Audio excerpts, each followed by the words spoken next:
السلام عليكم ورحمة الله وبركاته. الحمد لله والصلاة والسلام على رسول الله سيدنا مولانا محمد وعلى آله وأصحابه أجمعين. أما بعد فقد قال الله تعالى في القرآن العظيم: فآمنوا بالله ورسوله والنور الذي أنزلنا والله بما تعملون خبير. وقال تعالى: يا أيها الذين آمنوا أطيعوا الله ورسوله ولا تولوا عنه وأنتم تسمعون. فقال نبينا صلى الله عليه وسلم: من أطاعني فقد أطاع الله ومن عصاني فقد عصى الله. صدق الله وصدق رسول الله صلى الله عليه وسلم. وأحسن منك لم ترقت عيني وأحسن منك لم ترقت عيني وأجمل منك لم تلد النساء. خلقت مبرأ من كل عيب كأنك قد خلقت كما تشاء. وشق له من اسمه ليجله وشق له من اسمه ليجله. فذو العرش محمود وهذا محمد. அல்லாஹ்வின் அடியார்களே, அன்பான சகோதரர்களே, பாசத்திற்குரிய மாணவ கண்மணிகளே, மரியாதைக்குரிய உலமா பெருமக்களே, ரபியுல் அவ்வல் மாதம் முதல் நாள்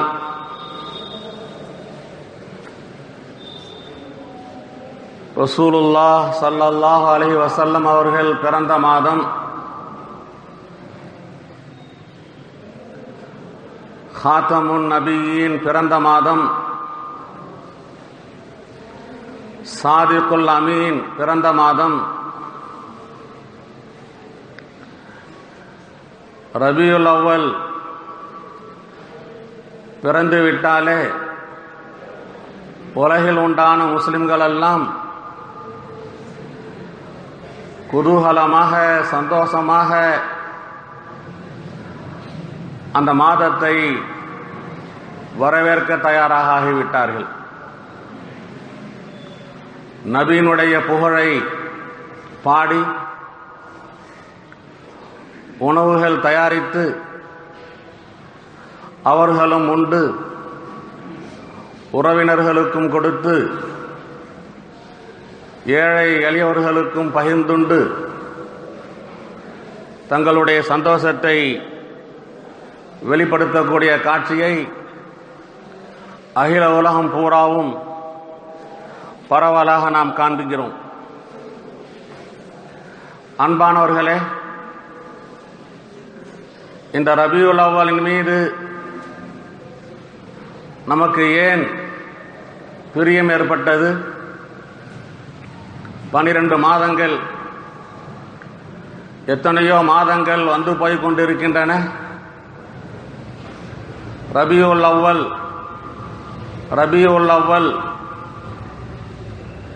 12 மாதங்களில் ரமலான் மாதம் அநேகமாக எல்லா முஸ்லிம்களுக்கும் தெரியும். 12 மாதங்களில் ஹஜ் பெருநாளுடைய மாதம் அநேகமாக எல்லா முஸ்லிம்களுக்கும் தெரியும். முஹர்ரம் மாதம் முஸ்லிம்களுக்கு பெரும்பாலும் தெரியும். அந்த பட்டியலில் ரபியுல் அவ்வலும் பதிவு செய்யப்பட்டிருக்கின்றன. காரணம், ஸல்லல்லாஹு அலைஹி வஸல்லம் அவர்கள் மீது நமக்கு இருக்கின்ற அந்த அன்பு, அவர்கள் மீது நாம் கொண்டிருக்கின்ற நேசம், நமக்கு பிரியமான பெருமானார் நபி அவர்களுடைய அந்த பிறந்த மாதம், நபியோடு பிரியமான நபியோடு இந்த மாதத்திற்கு ஒரு தொடர்பு இருப்பதின் காரணமாக அந்த மாதம் நமக்கு பிரியமான மாதமாக ஆகிவிடுகிறது, நாம் நேசிக்கும் மாதமாக ஆகிவிடுகிறது. பொதுவாக உலகிலே ஒருவரை ஒருவர் நேசித்தால் அவருடன் தொடர்புடைய அநேக விஷயங்களை நேசிக்கிறார். இது இயற்கை சுபாவமானது. அன்பானவர்களே, சமீபத்திலே நான் வெளியூருக்கு சென்றிருக்கும் போது ஒரு ஊரிலே அசருடைய தொழுகைக்காக நான் அந்த பள்ளிவாசலில் இறங்கி தொழுது கொண்டு வெளியே வரும்போது அந்த ஊருடைய ஒரு பெரிய மனிதர், நீங்கள் என்ன ஊர், எங்கிருந்து வருகிறீர்கள் என்று கேட்டார். லால்பேட்டையிலிருந்து வருகிறேன், லால்பேட்டை என்று சொன்னவுடன் உடனே அவர் சொன்னார், அவருக்கு தொடர்பு உள்ள ஒரு பெரிய மனிதருடைய பெயரை சொல்லி, அந்த ஷைக், அந்த ஹஸ்ரத், அந்த மகானுடைய ஊரா என்று ரொம்ப அன்புடன் என்னை கேட்டார். லால்பேட்டை அவருக்கு பிரியமாக ஆனதின் காரணம் என்னவென்றால், அவர் எந்த ஷைகை, எந்த மகானை, எந்த பெரிய ஹஜ்ரத்தை விரும்புகிறாரோ அவர் இருக்கும் ஊர் என்பதற்காக. அன்பானவர்களே, தாங்களெல்லாம் அனுபவத்தில் பார்த்திருப்பீர்கள், சந்தித்திருப்பீர்கள். வெளியூர் பயணங்கள் செல்லும் போது எத்தனையோ பள்ளிவாசலில் நம்முடைய மம்பை உலமாக்கள் இமாம்களாக இருப்பார்கள். அவர்கள் நீங்கள் லால்பேட்டை என்று எப்படியோ அவர்களுக்கு தெரிந்துவிட்டால் உடனே அவர்களாகவே வந்து உங்களை விசாரித்து, நீங்கள் லால்பேட்டையா என்று சிரித்த முகத்துடன் கேட்டுவிட்டு, நான் லால்பேட்டை மதரசாவில் ஓதினேன், லால்பேட்டையுடைய இந்த உஸ்தாதுகளிடத்தில் ஓதினேன் என்று அவர் அன்போடு நம்மிடத்தில் பேசுவார். இதற்கு முன்னால் நாம் அவரை பார்த்திருக்க மாட்டோம். நம்முடைய ஊரிலே அவர் ஓதினார் என்பது நமக்கு தெரியாது. அவரும் அநேகமாக நம்மை பார்த்திருக்க மாட்டார். இருந்தாலும் அவருடைய அந்த ஓதிய மதரசா மம்பவுல் அன்வார், அந்த மம்பவுல் அன்வாரிலே ஓதி கொடுத்த உஸ்தாதுகள், அவர்களின் மீது உண்டான அந்த அன்பு லால்பேட்டையின் மீது உண்டான அன்பாக மாறிவிட்டது. லால்பேட்டை மக்களின் மீது உண்டான அன்பாக மாறிவிட்டது. இவைகளெல்லாம் சாதாரணமான அனுபவ ரீதியிலே நாம் தெரிந்து கொள்கிறோம். இன்று ஒரு கூட்டம் நபியின் மீது பிரியம் இருக்க வேண்டியது தான். என்ன காரணம்? ரபியுல் அவ்வலில் தான் பயான்கள் செய்ய வேண்டுமா? ரபியுல் அவ்வலில் தான் நபியை புகழ வேண்டுமா? ஏன் ரபியுல் அவ்வலை குறிப்பாக ஆக்குகின்றீர்கள் என்றெல்லாம் தூரமான சிந்தனை இல்லாமல், அது பிதஅத், இது பிதஅத், அது கூடாது, இது கூடாது, ஆதாரம் இருக்கிறதா என்றெல்லாம் சொல்லிக்கொண்டு, இந்த மாதத்தை துணையாக கொண்டு, இந்த மாதத்தை காரணமாக வைத்து எத்தனையோ முஸ்லிம்கள், ஏன் முஸ்லிம் அல்லாதவர்களுக்கு கூட நம்முடைய நபியை பற்றி விவரமாக எடுத்து கூறுவதற்கு, நம்முடைய நபியுடைய புகழை எடுத்து ஓதுவதற்கு இது காரணமாக இருக்கும்போது, இதை தடை செய்வதற்காக கூடாது என்று பிரச்சாரம் செய்து கொண்டிருக்கிறார்கள். இன்னும் சில பேர் நபியை பற்றி வேண்டுமானால் பேசுகிறோம், ஆனால் ரபியுல் அவ்வளுடன் அந்த பெயர் தொடர்பு இருக்கக்கூடாது.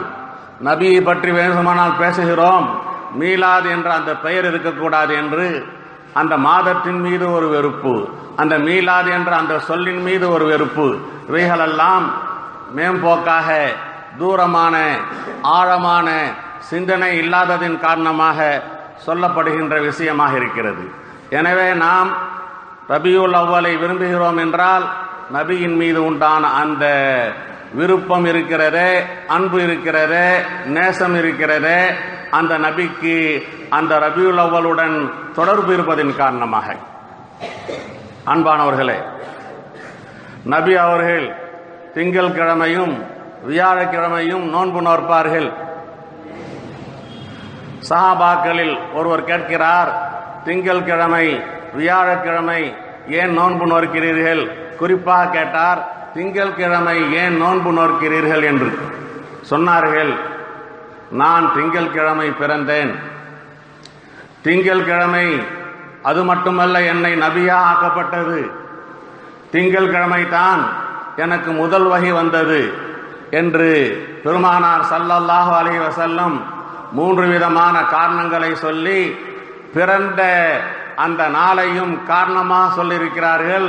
எனவே நபி அவர்கள் அந்த திங்கள் கிழமை பிறந்ததின் காரணமாக வாரத்தின் மற்ற நாட்களை விட இந்த நாளை தேர்ந்தெடுத்திருக்கிறார்கள் என்றால் அதற்காக ஒரு தனி சிறப்பு இருக்கிறது. சஹாபாக்கள் நபியுடைய காலத்திலே கொண்டாடினார்களா, ரபியுல் அவ்வலை சிறப்புப்படுத்தினார்களா போன்ற காரணங்கள் எல்லாம் தேவையில்லாதது. காரணம் என்னவென்றால் நபியை பார்த்து கொண்டிருக்கிறார்கள், நபியுடன் பழகி கொண்டிருக்கிறார்கள், நபியின் மீது உண்டான நேசம் செலுத்திக் கொண்டிருக்கிறார்கள். காலங்கள் போக போகத்தான் சஹாபாக்களுடைய உள்ளத்தில் உண்டான அந்த அளவு அன்பு காலங்கள் போக போக அது குறைந்து கொண்டே இருந்து அதற்கு ஏதேனும் காரணங்கள் உண்டாக்கி நபியை பற்றி பேசிக்கொண்டிருந்தால்தான் அதை செய்ய முடியும் என்ற ஒரு நிலை வரும்போது தான் இப்படிப்பட்ட காரணங்களை எல்லாம் கண்டுபிடித்து சில மனிதர்கள் எல்லாம் இப்படி உண்டாக்கி இருக்கிறார்கள்.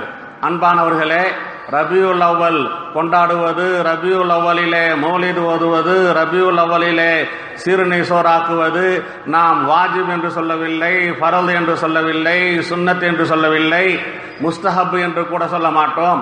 இப்படி ஏதேனும் ஒரு வார்த்தை சொன்னால்தான் ஆதாரம் இருக்கிறதா, ஹதீஸ் இருக்கிறதா, ஆயத் இருக்கிறதா, குர்ஆன் இருக்கிறதா என்று கேட்கலாம்.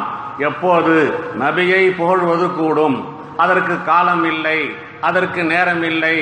எனவே நாம் பொதுவாக நபியை புகழ்கிறோம்.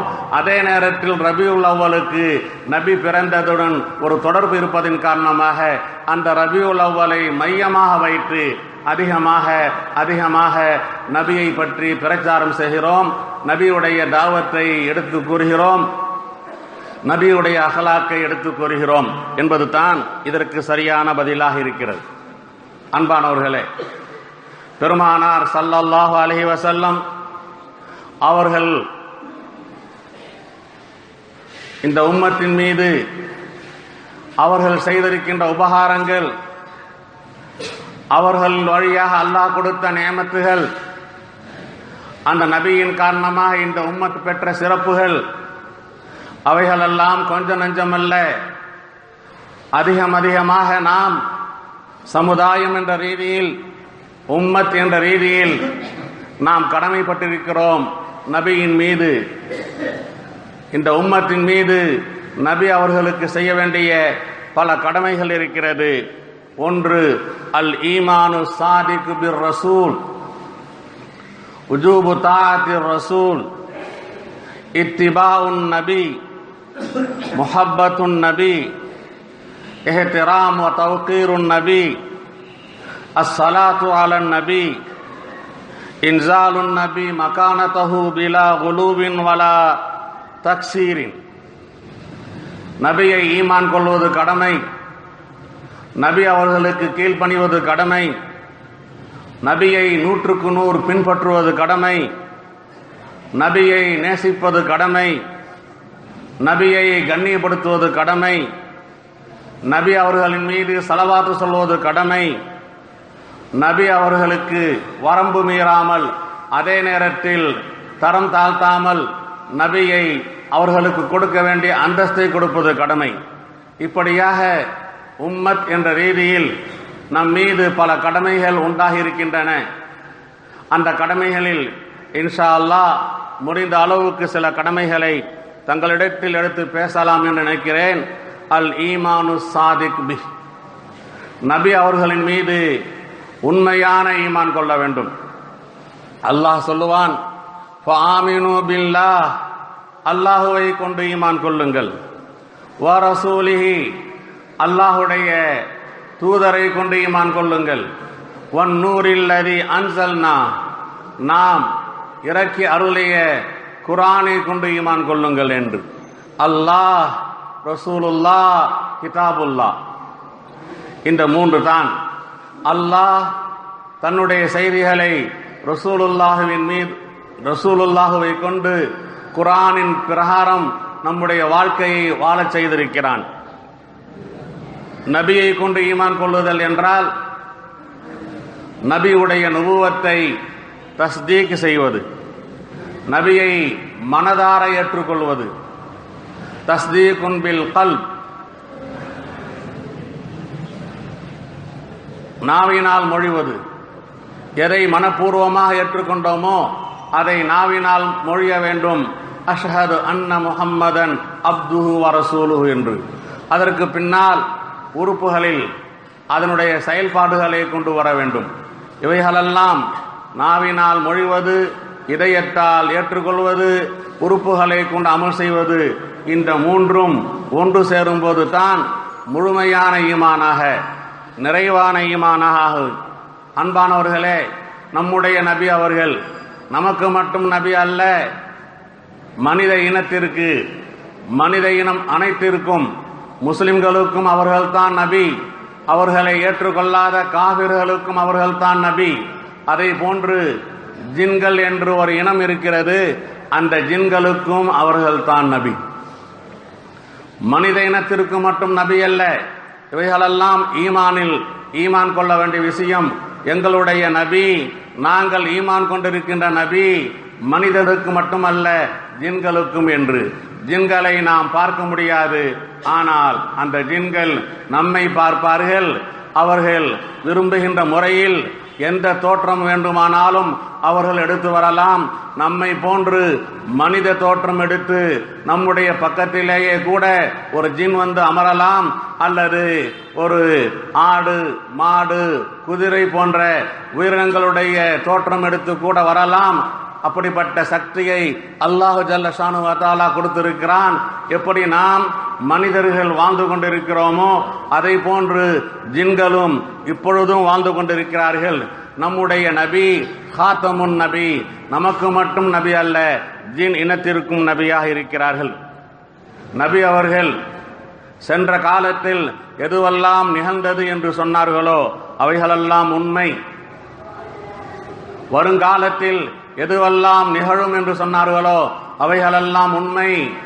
இந்த உலகத்திற்கு பின்பு இன்னொரு உலகம் இருக்கிறது, அந்த உலகத்தில் என்னவெல்லாம் நடைபெறும் என்று சொன்னார்களோ அதுவெல்லாம் உண்மை.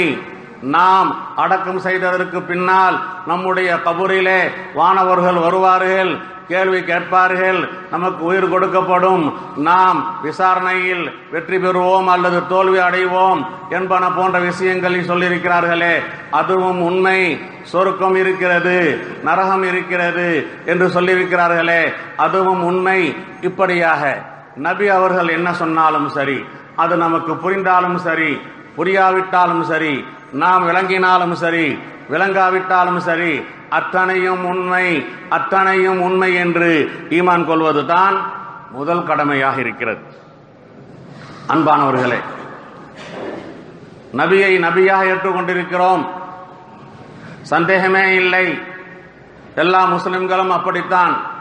ஆனால் நான் இப்போது விவரமாக சொன்னேனே, அத்தனை விஷயங்களிலும் எந்த சந்தேகமும் இல்லாமல் ஏற்றுக்கொள்ள வேண்டும்.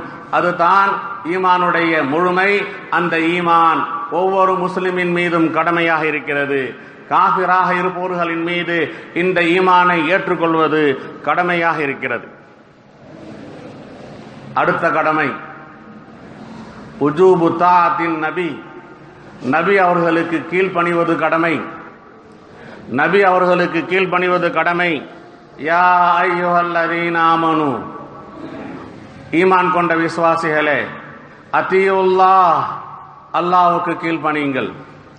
வரசூலஹு, அல்லாஹ்வுடைய தூதருக்கு கீழ்ப்பணியுங்கள். வலா தவல்லவ் அன்ஹு, புறக்கணிக்காதீர்கள், பின்வாங்காதீர்கள்.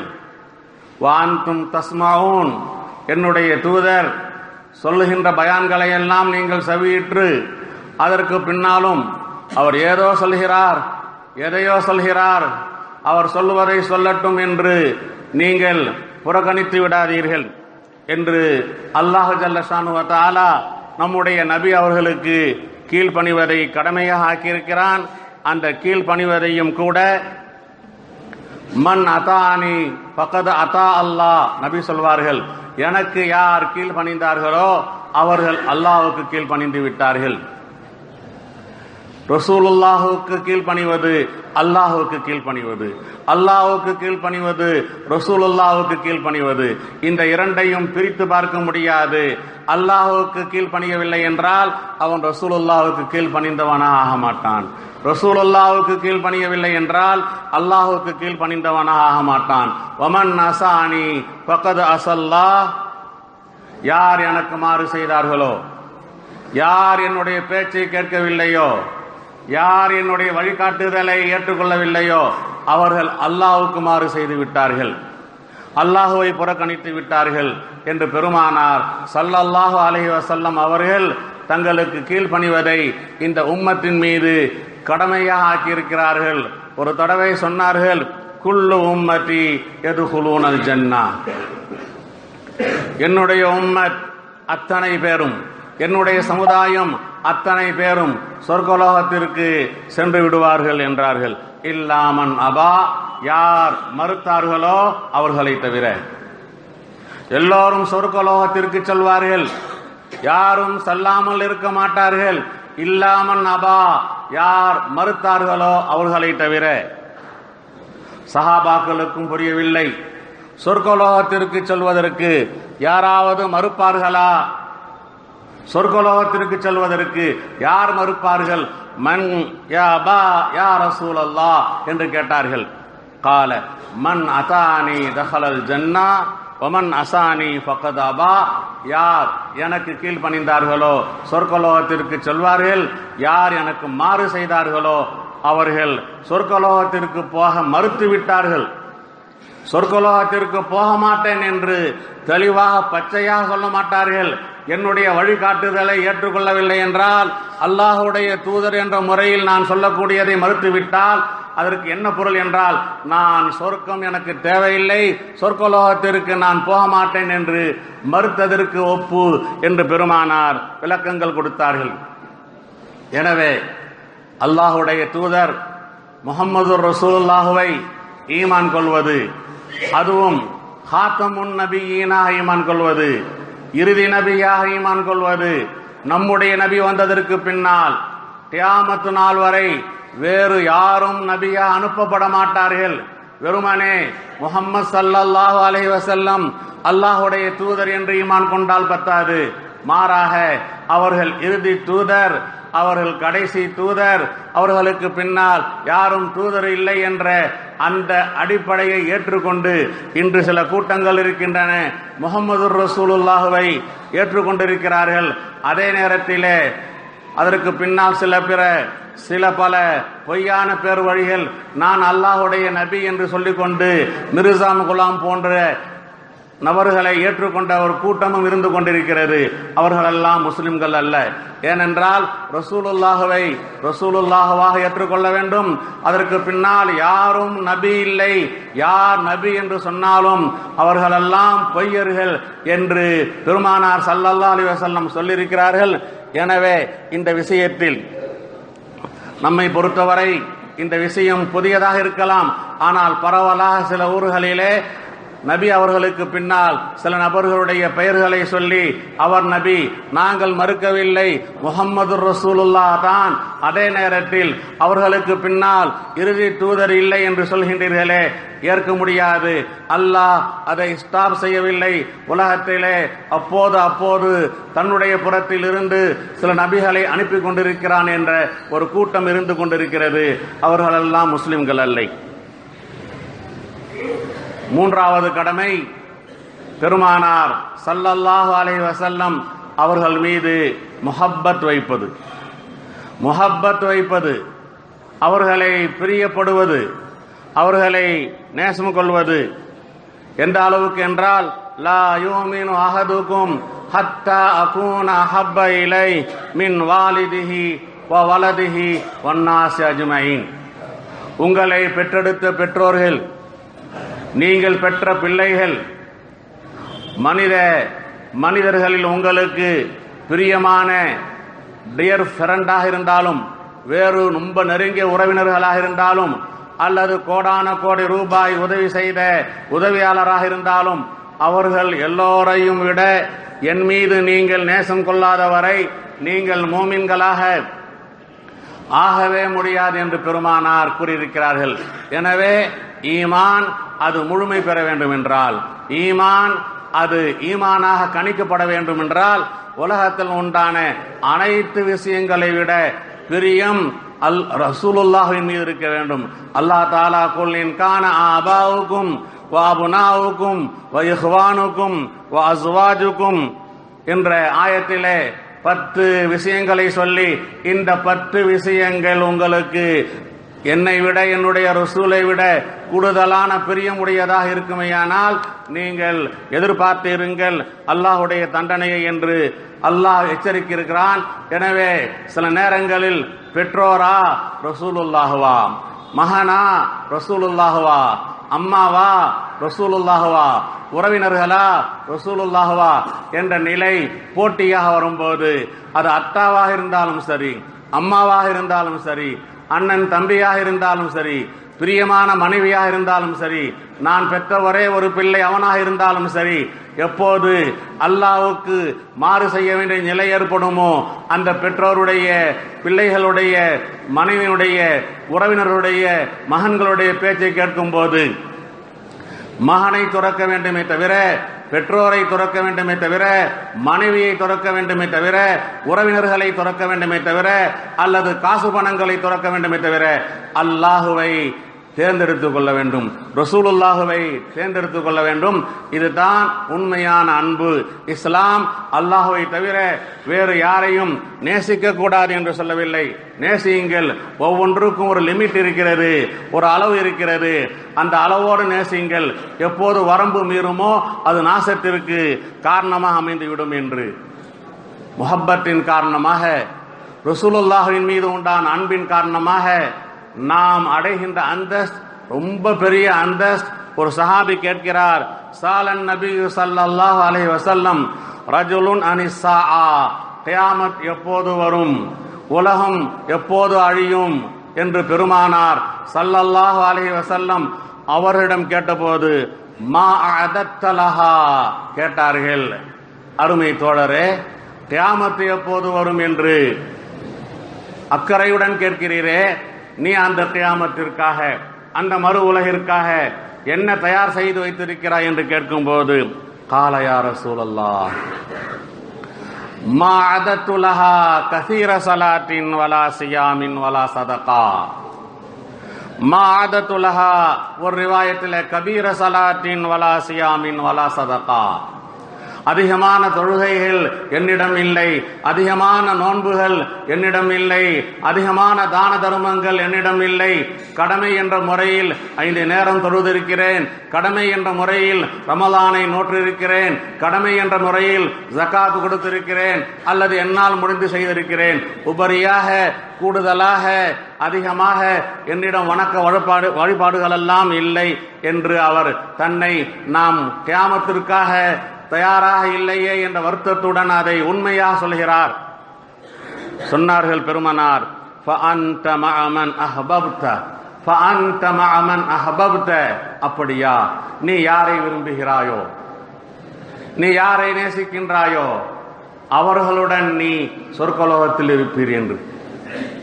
அன்பானவர்களே, நம்மை போன்ற சாதாரணமான மனிதர்கள், நம்மை போன்று நம்முடைய கடமையான வணக்க வழிபாடுகளில் கூட குறைவுள்ள மனிதர்கள், ஆக குறைந்தது அந்த அன்பு இருக்கிறதே, நபியின் மீது உண்டான நேசம் இருக்கிறதே, அந்த அன்பு அந்த நேசம் அல்லாஹ்வின் மீது உண்டான பிரியம் அது அடிப்படையாக இருந்து விட்டால் குறைந்த தொழுகையுடைய நாம் அந்த பெரிய மனிதர்கள், அந்த இறை தூதர்கள், அந்த சாலிஹீன்கள், அந்த சுஹதாக்கள் பெரிய அந்தஸ்திலே சொர்க்கலோகத்தில் இருப்பார்களே, அவர்களை பிரியப்பட்டதின் காரணமாக, அந்த நபியின் மீது உண்டான அன்பின் காரணமாக, நபியோடு தொடர்புடையவர்களாக, நபியை சந்திக்கும் வாய்ப்புடையவர்களாக, நபியுடைய ஸ்டேஜுக்கு நாமும் அவர்களால் உயர்த்தப்படுபவர்களாக இருப்போம் என்று பெருமானார் ஸல்லல்லாஹு அலைஹி வஸல்லம் கூறியிருக்கிறார்கள் என்றால், நபியின் மீது உண்டான அன்பு இருக்கிறதே அது எவ்வளவு முக்கியமானது. ஆகவே நாம் நம்முடைய உள்ளத்தை வைத்து, நான் நபியின் மீது அன்பு வைத்திருக்கிறேனா, உண்மையான அன்பு வைத்திருக்கிறேனா என்று சிந்திக்க கடமைப்பட்டிருக்கிறோம், நினைத்து பார்க்க கடமைப்பட்டிருக்கிறோம். உண்மையான அன்பு என்பது நபி அவர்களை முற்றிலும் பின்பற்றுவதில் தான் இருக்கிறது. நபி அவர்களை முற்றிலும் பின்பற்றுவதில் தான் இருக்கிறது.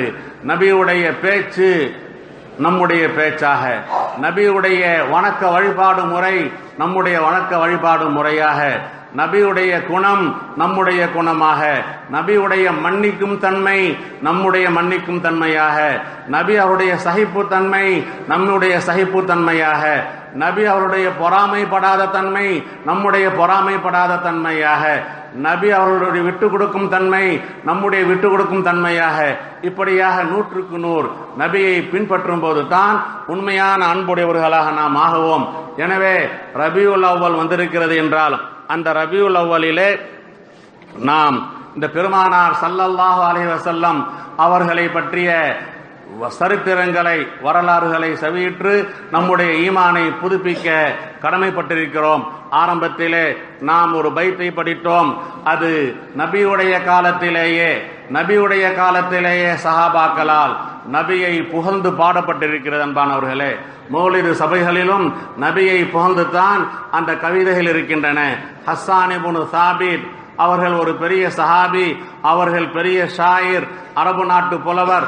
அவர் படிக்கிறார், வ அஹ்ஸனு மின்க லம் தரகத்து ஐனி, நபியே உங்களை விட பேரழகு மிக்க யாரையும் என்னுடைய கண் பார்த்ததே இல்லை. வ அஹ்ஸனு மின்க லம் தரகத்து ஐனி, உங்களை விட பேரழகு மிக்க யாரையும் என்னுடைய கண் பார்த்ததில்லை. வ அஜ்மாலு மின்க லம் தலிதின் நிசாஉ, உங்களை விட எழில் உருவு, வெளிப்படையில் உள்ரங்கத்தில் அத்தனை அழகுமுக்க யாரையும் உலகத்தில் உண்டான எந்த பெண்களும் பெற்றதில்லை. குலிக்த முபர்ரஅன் மின் குல்லி ஐபின், எல்லா குறைகளில் இருந்தும் தூய்மையானவர்களாக, எந்த குறையும் இல்லாதவர்களாக நீங்கள் படைக்கப்பட்டிருக்கின்றீர்கள். கஅன்னக கது குலிக்த கமா தஷாஉ, நீங்கள் விரும்பியதை போன்றே அல்லாஹ் உங்களை படைத்திருக்கிறான் போலும். அன்பானவர்களே, நாமெல்லாம் பிறந்திருக்கிறோம், நம்முடைய தோற்றம் அழகாக இருக்கும், அழகு இல்லாமல் இருக்கும், சிகப்பாக இருப்போம், கருப்பாக இருப்போம், குட்டையாக இருப்போம், நெட்டையாக இருப்போம். உலகில் பிறந்த யாரும் அவரவர்கள் தாங்கள் விரும்புகின்ற முறையில் யாரும் பிறக்க மாட்டார்கள். அல்லாஹுடைய நாட்டம் எப்படியோ அப்படித்தான் பிறப்பார்கள். ஆனால் நம்முடைய நபியை பார்த்து அவர் சொல்கிறார், கஅன்னக கது குலிக்த கமா தஷாஉ, நீங்கள் எப்படி விரும்பினீர்களோ அப்படி நீங்கள் படைக்கப்பட்டதை போன்றிருக்கின்றீர்களே. வஷக்கலஹு மின் இஸ்மிஹி லியுஜில்லஹு, வஷக்கலஹு மின் இஸ்மிஹி லியுஜில்லஹு, அல்லாஹ் அவனுடைய பெயரிலிருந்து உங்களை கண்ணியப்படுத்துவதற்காக பெயரை வைத்திருக்கிறான். ஃபதுல் அர்ஷி மஹமூதுன், அர்ஷுக்கு சொந்தக்காரன் அல்லாஹ், அவனுடைய பெயர் மஹமூது, உங்களுடைய பெயர் முஹம்மது. என்ன அழகாக நம்முடைய நபி அவர்களை புகழ்ந்து பாடியிருக்கிறார். எனவே நபி அவர்களை புகழ்ந்து பாடுவது இருக்கிறதே, அதுதான் மௌலித் என்ற பெயரிலே இப்போது பிரபல்யமாக இருக்கிறது. இந்த அடிப்படையில் இந்த ரபியுல் அவ்வல் மாதம் அல்ல, எல்லா காலங்களிலும் எல்லா நேரங்களிலும் நபியை புகழ்வது அது மிகப்பெரிய சவாபை தரக்கூடியதாக இருக்கிறது. இப்படி புகழ்ந்து புகழ்ந்து புகழ்ந்து ஓட்டையான அமலுடைய நாம், குறைந்த அமலுடைய நாம், அரைக்குறை அமலுடைய நாம், இன்ஷா அல்லாஹ் நபி அவர்கள் எங்கே இருப்பார்களோ அங்கே அவர்களுடன் இருப்பதற்குண்டான பெரிய வாய்ப்பை பெற்றுக்கொள்ள வேண்டும். நம் அனைவருக்கும் அல்லாஹ் அப்படிப்பட்ட உயர்ந்த பாக்கியத்தை, தௌஃபீக்கை, வாய்ப்பை தந்தருள்வானாக. வாஹிரு தாவானா அனில் ஹம்துலில்லாஹி ரப்பில் ஆலமீன்.